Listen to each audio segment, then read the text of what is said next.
What's going on, everybody? This is Minister Q. Welcome to the protocol. How many of you have been feeling discouraged? How many of you have been feeling weary, tired? You strive and you strive and you strive, but it seems like you're not getting anything that you feel is fulfilling or rewarding. You're striving for that career, you're striving for this success, you're striving for some type of stardom in something, but you feel like you've been doing this and you're just not being fulfilled. Um, I have a clip that I want to share here, or a couple, and I want you guys to be encouraged with with something that's going to liberate you, with information that will liberate you. But I want to share this clip by an example of a woman who you guys may have heard of, who I've been keeping an eye on for the last few years. This black woman who started off as a teacher. All she really desired was to be able to have enough income to travel. She wanted to help people, and she wanted to be able to travel. When she treated herself, she wanted to be able to travel the world and enjoy that. And in this interview, she began to explain how she started to get to that point where she not only was able to travel, but to do way more.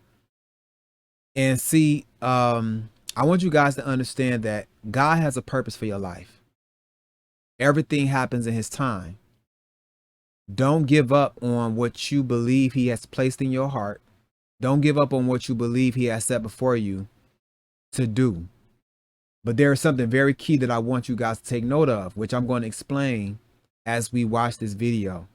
And I have some scriptures that I want to share with y'all that's going to empower you, okay? Let's go. Now, this is an interview by Sarah Jakes. She is interviewing this woman, Teri Ijeoma. I don't know if you guys heard of her. I hope I said her name correctly. Her testimony is very powerful. Her testimony is so powerful that you guys will begin to just see how God, in his timing, decided to entrust her. And I want you guys to take note of that too. Being entrusted is very key as you take notes out of this video. But here we go. You see, the reality is that sometimes we get into these zones and it starts to feel like God's will for our life and our will are completely two different things, even though we have been obedient thus far to where God told us to go. Sometimes it still feels like there's a separation. We all love the scripture, Jeremiah 29:11. Before you formed me in the womb, I knew you. This is what the Lord is saying to the prophet Jeremiah. He says, before I formed you in your mother's womb, I knew you. He says, I set you apart in this scripture. And then when we're actually set apart, we feel a little lonely. We feel like we aren't able to step into what God has called us to do because it does require isolation and being set apart. I want to talk to a woman today who knows this very well. She understands fully how the will of God can so rapidly change your life that it begins to look foreign. So much has happened in the last 7 years of her life. She went from being a teacher and serving others in that way to, I guess, still being a teacher, but this is a teacher with a caveat because she learned how to trade stocks. I don't think she could have anticipated that in this 7 year span of her career that her course would become one of the number one courses on Teachable, or that she would bring in over $55 million in revenue teaching this course. And yet the reality is that even though 55 million teaching something as simple. You might say, what you mean simple? This woman went from being an intern at a bank that she was also an intern at. And there was knowledge that she was gaining having been working at this bank. And it just dawned on her, like, why not try out investing? And this investing didn't take long to show its fruits, because the type of investing that she was doing is what they call day trade. You might have heard of day trading. It's been a wave for quite the decade of, especially a lot of young people getting involved in and old, and it's been really, really setting people financially free. Having learned the skill of what is called technical analysis, learning how to look at the charts, learning how to look at price movement, learning how to invest in a stock when it's moving in your favorable direction, learning when to take your money out. Okay, so just hear this testimony, you guys. This is going to bless you, okay? Because there are those of you, you have talents and gifts, and you have skills, you have things that God is calling you to do, and you may feel like you want to bury your talent. You may feel like you want to just give up because you feel like something is just not happening. But there's some keys in here I want you guys to take note of.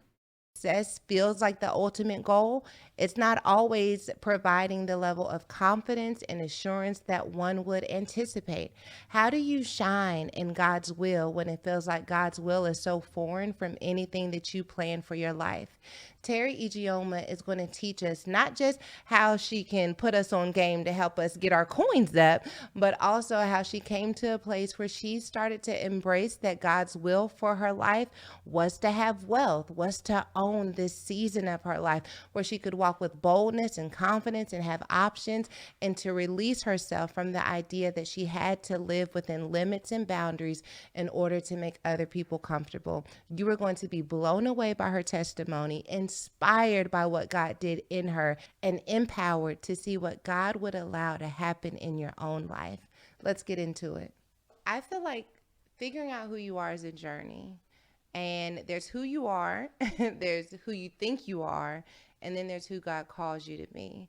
And you were telling me before we started recording that you recently had an experience in Chicago that kind of falls in line with this. So can you tell me about that?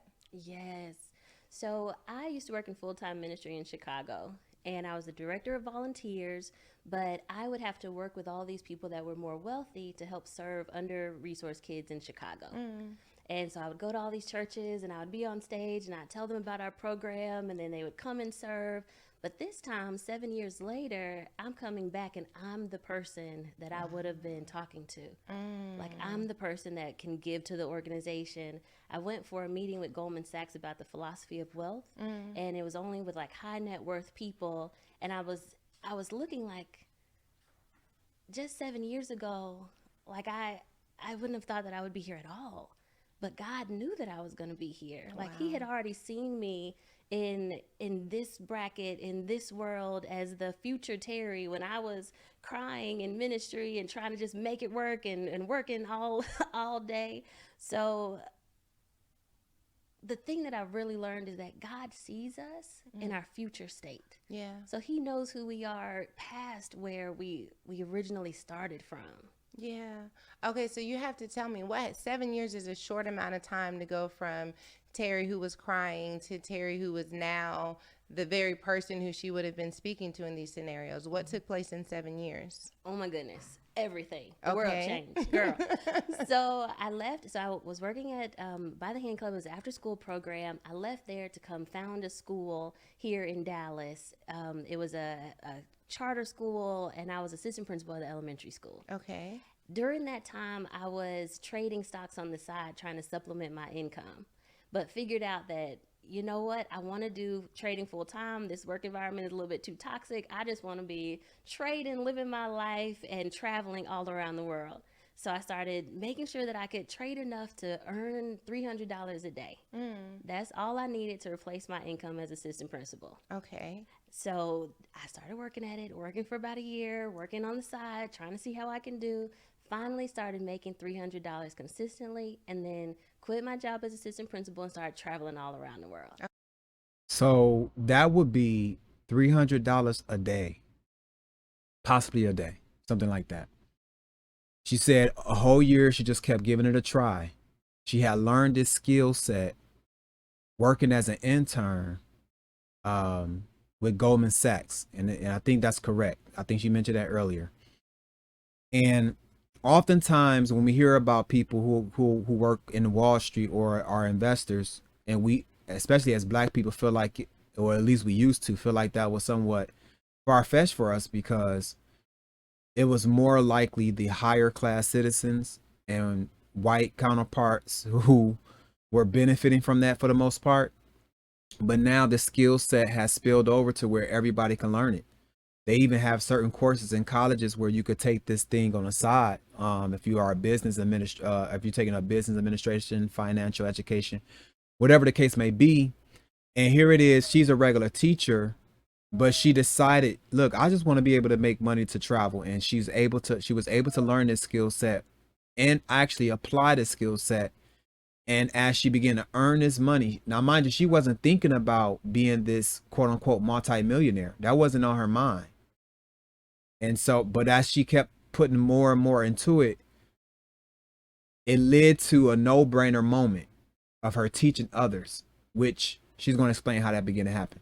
Okay. So I was in Thailand, I was in South Korea, I was in Wow. Vietnam, I was all over, and just trading to afford my travels, trading to afford my income.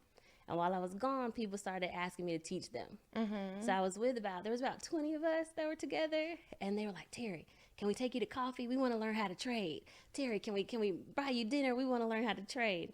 So I did my first class in Thailand, my second class in Vietnam, and then I came back because I had to finish seminary. I was going to Dallas Theological Seminary, and they were like, girl, if you don't finish in 7 years, we're going to start you all over again. Seven is, now that I'm thinking about it, Right.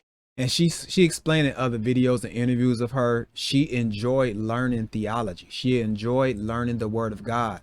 See, it's important that you guys understand this. Here it is, a believer who's simple in her service and students and helping people, but she's extraordinary in her wonderment of things that are bigger. She just wanted to travel. She wanted to explore the world, but she also wanted to really learn the word of God and teach the word of God. She wanted to be, she figured I'm great at teaching. I also want to learn God. I want to learn the word. I want to learn the truth. And for many of you, I don't want you to fail to realize that seeking first his kingdom and his righteousness is very important as your foundation. It's so important to have seeking first his kingdom and his righteousness as your foundation, because without that, you can become very unbalanced. You can get lost in the wind. You can get lost in the sauce, as they would say. But she had that at her forefront, and this is what began to happen. It's Yeah, important pivotal, for me. yeah. Yes. So came back to Dallas and finished up seminary. And that last week, my friends were like, so we saw you on Instagram teaching everybody else how to trade. Are you going to teach us? And I asked the advisors at DTS, Dallas Theological Seminary, hey, can I host a class? My friends want to learn how to trade. About 71 people showed up. And then other people from other places, so Atlanta, California, started asking me, well, Teri, we want to learn too. And I was like, well, I can't come everywhere. Let me put this online. I put it online. This is 2018. 2018, I did my first online cohort. About 35 people came. Girl, I thought I was balling because I was making the same amount as my assistant principal. So I was like, oh, yes, this is amazing. But the next year, it blew up. I made my first $1 million in revenue in that same course in 2019. I've been the #1 seller on that platform for the past 3 years. Wow. And actually, it's pretty public. Like one of the years, like I didn't make 1 month less than $1 million a month. So it's just grown and grown and grown. And so that's how now I can come back as the person that is giving the money instead of the person that's asking for it. Okay, so the extent that I like that. The person that's giving the money instead of the person that's asking for it. Because she was always helping people. And see, it's very key. She wasn't striving and not serving. She was doing both. She was striving to get to a place where she could travel, but she was serving people and helping people, which is very important. There's another young Black lady that I also want to talk about, and that'll probably be on part 2. Just kind of plug real quick. And you guys probably go back to my earlier video. There was another young lady who also does day trading. And just like her, she's Black. She's half Nigerian too, I believe. And I remember God has been, in certain circles that I've been in, God has been making it known that he's raising up women. And they're going to really do some great things in in this year and in the following. And all of this is so that God can bring back balance. I know you've been hearing a lot of conversations with men talking about things, but we've been seeing men on the forefront for a long time. But women are now being brought to the forefront, and specifically women of faith. And so it's really exciting to see women of faith, those who fear God. God is entrusting them with these platforms and resources so as to show others that when doing the will of God or keeping yourself centered in his will and entrusting him, he can quote unquote prosper you, and not according to the so-called prosperity that people have made a vanity of vanities or an idol, but a success so that they can be resourceful to help others. Most of us know. Well, I won't say most of us. I'm going to say me and probably about 2 other people know about trading, or like the little comments we get on Instagram where it's like, come trade, come trade. Like, what is trading stocks? So let's just think about it like, I've always been an entrepreneur. I used to have a candy store. Okay. So I would go to Costco, buy the blow pops for, bulk, the big bag. So I'd buy the blow pops for like 10 cents a blow pop and then go sell it at school for 50 cents. Okay. That's literally what we're doing in the stock market too. There's a share of a company, let's say a share of Nike. There's a share of Nike and it's going for, let's just do round numbers, $100. We'll buy it at 100, wait till it goes up to like 105, or I'm making up numbers, but it goes up a little bit, and then we'll sell it. Literally the same concept as any other business. You're trying to buy things that are inexpensive and then sell things that are expensive. It's just a market and a negotiation between buyers and sellers. That's it. Wow.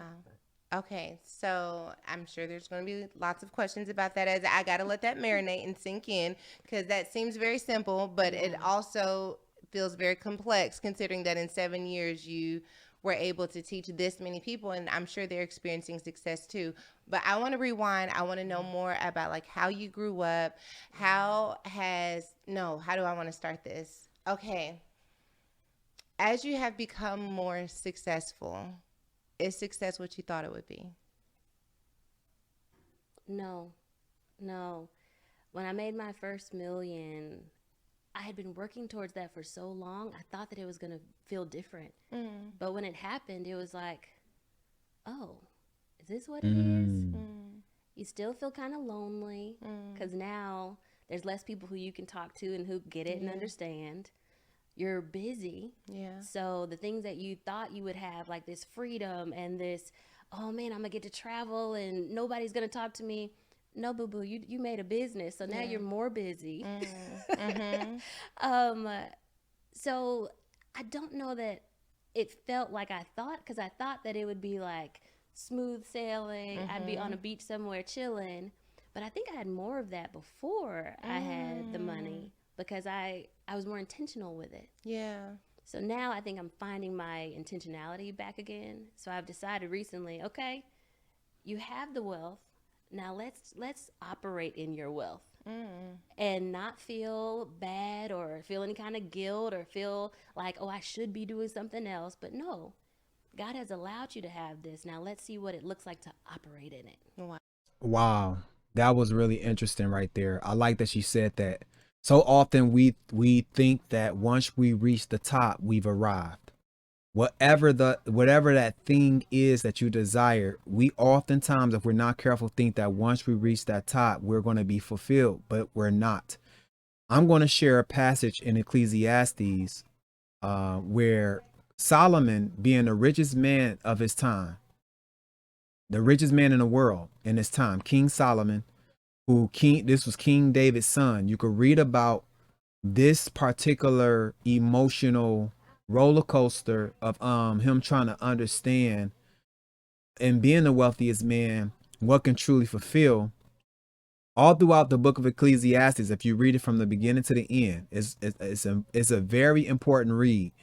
He began to explain and title these things Vanity of Vanities. And it will almost seem depressing as he was going through it.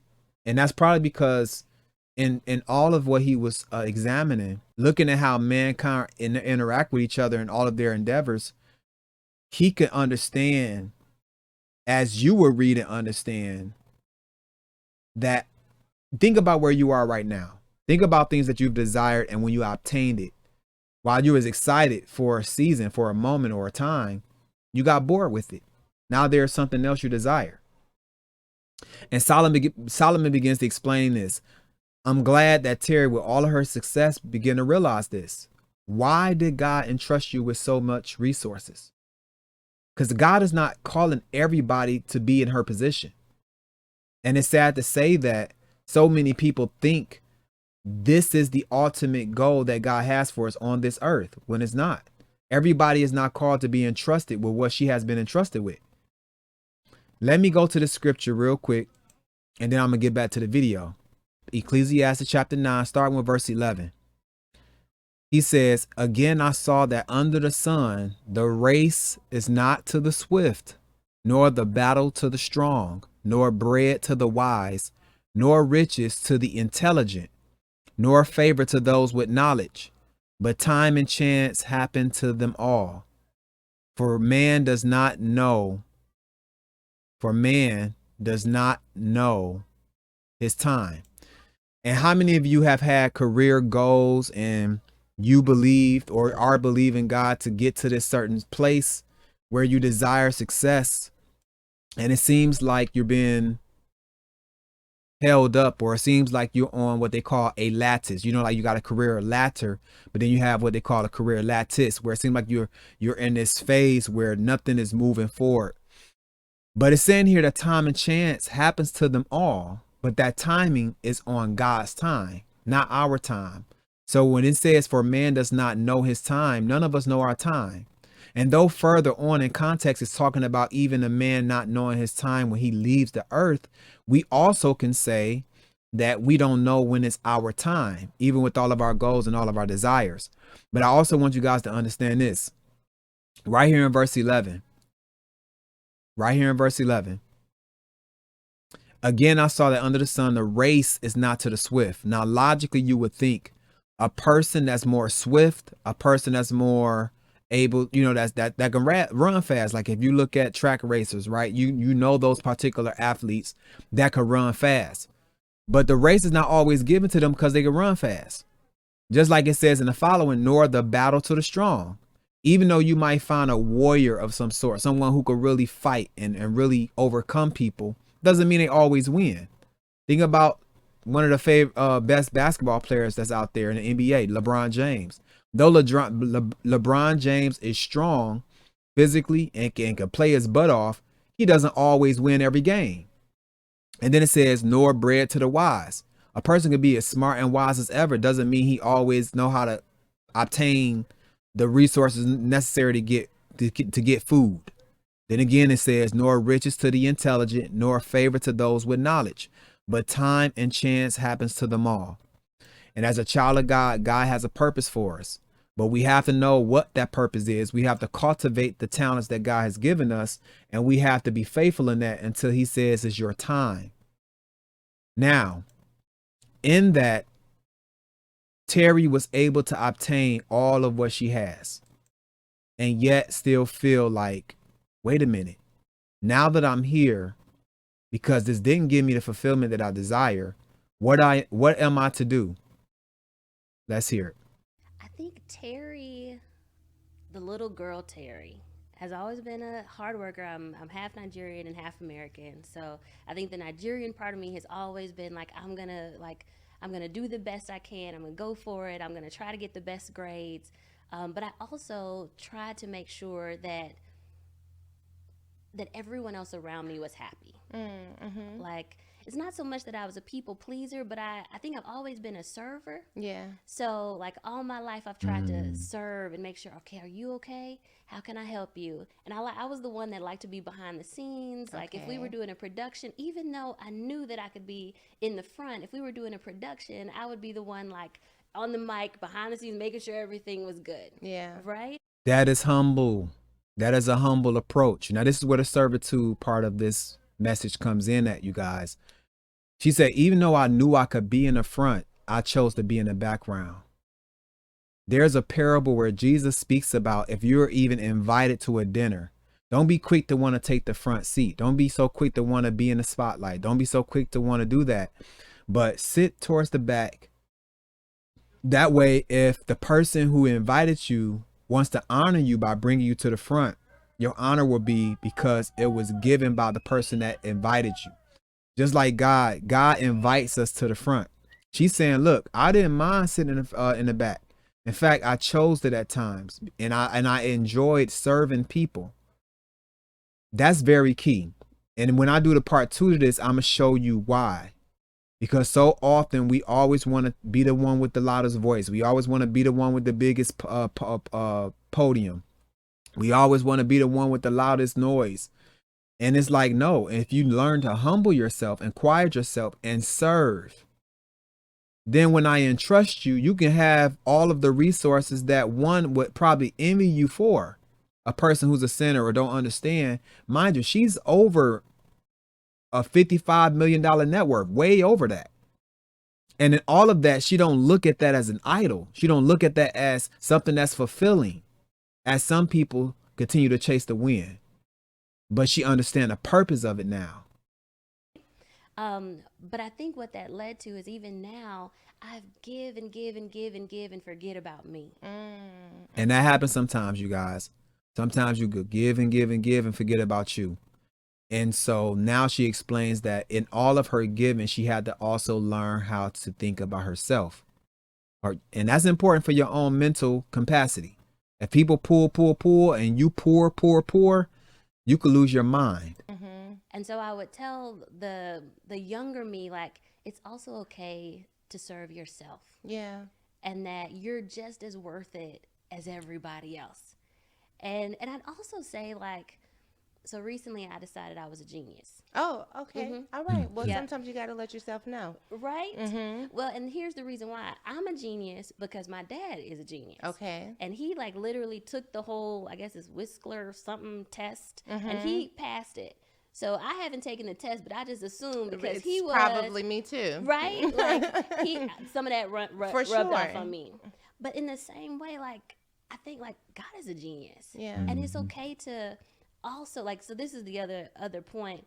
It's okay also to speak highly of yourself and not Affirmation. humble yourself all Self-affirmation. the time. I'm just learning that, like, and not in a bad way, not in a braggy way, but just realize, like, because my dad is a genius and my bigger father literally is a genius, I Absolutely. am that, and embody that, and understand it and fully embrace it. Absolutely. I like that. Absolutely. Our Father is a genius. And so we can trust him with everything. We can trust him with our life. You know that saying, don't be too smart for your own good? Let us not be too smart for our own good. With all of our striving, with all of our wants, with all of our desires, we find ourselves being lonely, striving, being lonely at the top once you obtain it. If you're not careful to allow God to be the genius, to allow him to be the one that's leading and guiding us and fulfilling us. Going back to Ecclesiastes, just real quick. Going back to Ecclesiastes, right here where it says in verse 12, Solomon speaking, I, the preacher, have been king over Israel and Jerusalem, and I applied my heart to seek and to search out by wisdom all that is done under the sun. It is an unhappy business that God has given to the children of men to be busy with.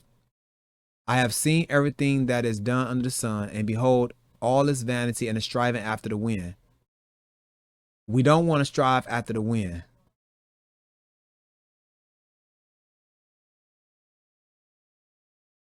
And by the way, true happiness is the joy that God gives us in taking care of his business. But, verse 15, what is crooked cannot be made straight, and what is lacking cannot be counted. But, verse 16, I like where he's going with this part. I said in my heart, I have acquired great wisdom, surpassing all who were over Jerusalem before me, and my heart has had great experience of wisdom and knowledge. And remember, the genius himself, God, gave Solomon this great wisdom and knowledge. Then make him perfect, then make him whole. Then he says in verse 17, and I applied my heart to know wisdom and to know madness and folly. And so he also examined and made some foolish decisions, to see why all of what he was doing was chasing after the wind. Because in the following, he says, I perceived that this also is but a striving after the wind. For in much wisdom is much vexation, and he who increases knowledge increase sorrow. Now, what does he mean by this? Being too smart for your own good. God did not call us to be too smart for our own good. That is to our own detriment. Okay? So what do? You do this. Jesus says this, come to me, all who are weary and burdened, and I will give you rest. Take my yoke upon you and learn from me. I am gentle and humble in heart, and you will find rest for your souls. For my yoke is easy and my burden is light. For those of you who are striving and are weary and are burdened, come to Christ and he will give you rest. But how is that? How is that possible? We take his yoke upon us, not burdens that we carry, but his yoke upon us, and learn from him. Then he goes to say, I am gentle. God is not wanting to strike you down or make things hard for you, but he is gentle and humble in heart, and we will find rest in him. For his yoke is easy and his burden is light. Jesus Christ gave his life for us so that we can understand what it really means to rest in God. Not be stressed, not be burdened, not be striving and chasing after the wind. And in learning from him, we learn servitude. In learning from him, we learn what it means to serve. This is why it says to seek first his kingdom and his righteousness, and all these things will be added. And not just in the clips that I shared, but if you look at Teri Ijeoma's testimonies or go on her page, just type her name and Google it, y'all. Y'all find it on YouTube, and you hear many of her interviews. This was a woman who didn't mind serving and being in the background. And God saw fit that as she was learning, because we still have to use our brain, as she was learning and she began to just kind of, learn this set skill and make the investments that she made, reaping what she sowed, she began to gain more than what she actually thought or expected. Then when she decided to serve people by helping them learn the same skills, that brought in an influx of money where she was making just under $1 million a month. And it began to grow and compound more and more and more, because she also knew how to take that money and reinvest back into the skill set that she has. So the order and the priority is important. That we may strive in service, not strive, but not serving, but strive in service. Are you laboring to help people? Are you seeking to find out who can I be a blessing to?